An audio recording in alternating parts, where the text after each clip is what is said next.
Bismillahirrahmanirrahim. Alhamdulillahirabbil wassalatu wassalamu ala asyrafil anbiya'i wal mursalin wa ala alihi wa sahbihi ajma'in, amma ba'd. Kembali saya akan membaca atau saya memulai membaca kitab Al-Jasrul Ma'mun ila riwayati Qalun, yakni pada membahas tentang usul dan faraj riwayat Qalun.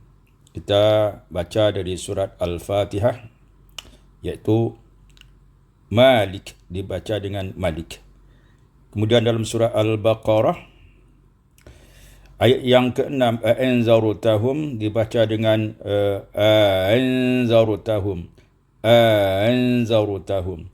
Kemudian ayat yang ke-9, yakhda'una, dibaca dengan yukhadi'una.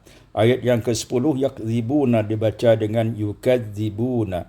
Ayat yang ke-13, as-sufaha'u alam.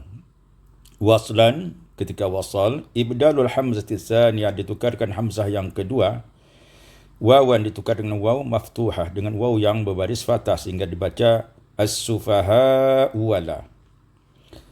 Kemudian ayat yang ke-29, wahwa, dibaca dengan wahwa. Ayat yang 30, inni a'lam, dibaca dengan inni a'lam. Ayat yang ke-31, haula'i in kuntum. Ini tashil hamzatul ula, dibaca dengan tashil hamzah yang pertama. Wa fil maddi qabla tashil, adapun pada mad yang sebelum tashil itu wajihan, ada dua wajah, ya. Nanti kita lihat pada usulnya, katanya kan, haulai in kuntum. Nanti kita baca usulnya supaya kita jelas tentang membacakan ayat haula'i in kuntum pada ayat 31. Nanti saya akan bacakan kaedah usul terhadap ayat ini. Kita baca kaedahnya dalam kitab Al-Azbul Furat fi Usulil Qiraat, yakni terkait dengan kata haula'i in kuntum dalam surat Al-Baqarah tadi, iaitu iza tama'a, apabila berkumpul fi ayatin, dalam satu ayat, maddun munfasilun, mad munfasil ma'a maddin muttasil, mad munfasil dengan mad muttasil, hamzatuhu musahhalah, di mana mad pada mad muttasil itu hamzahnya ditashilkan, ya. Pada haulai ing, ada hamzah pada haulai, hamzah yang kedua ditashilkan, haulai in kuntum, ya. Pada kalimat ini haulai in kuntum, jazalahu salah satu aujuh, ada boleh pada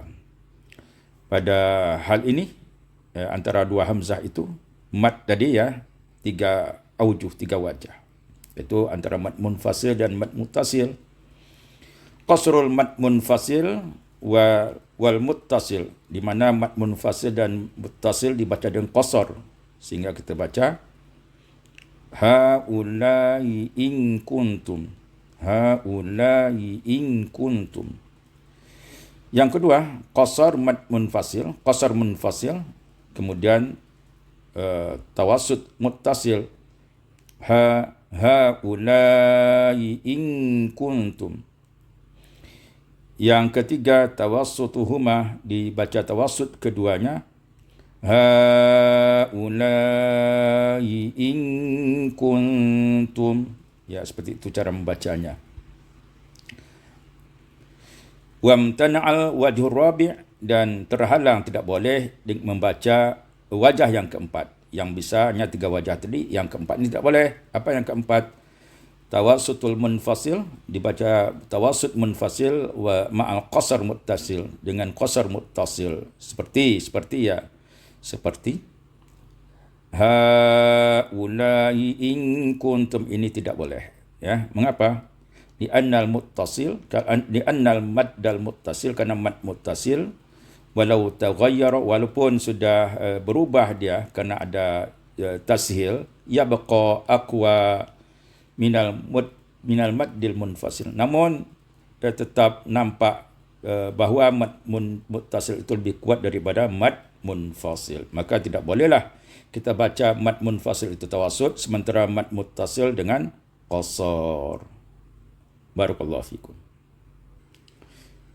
Pada ayat yang ke-33, inni a'lam dibaca dengan inni a'lam.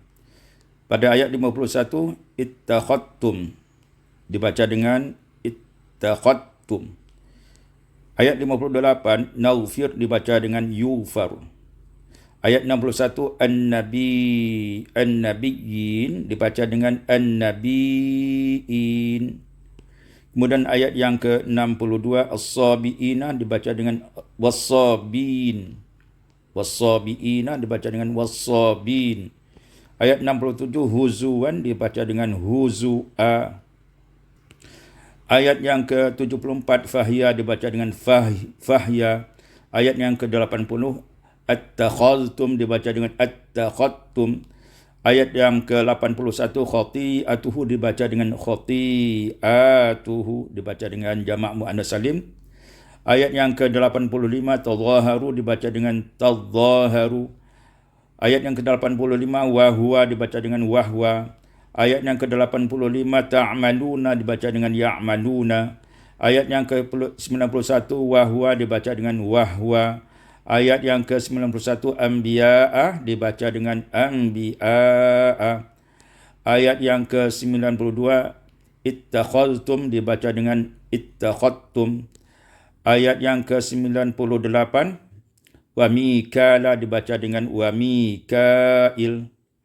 Ayat 122, wahwa dibaca dengan wahwa. Ayat yang 119, tus'al dibaca dengan tas'al. Ayat yang 124, ahdi dibaca dengan ahdiya.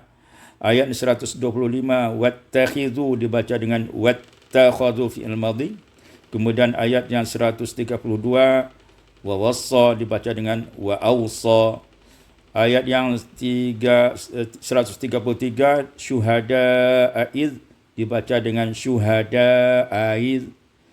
Ayat 136, an-nabiyyun dibaca dengan an-nabiyyun. Ayat 137, wahwa dibaca dengan wahwa.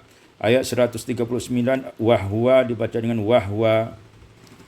Ayat 140, am taqulu dibaca dengan am yaqulu.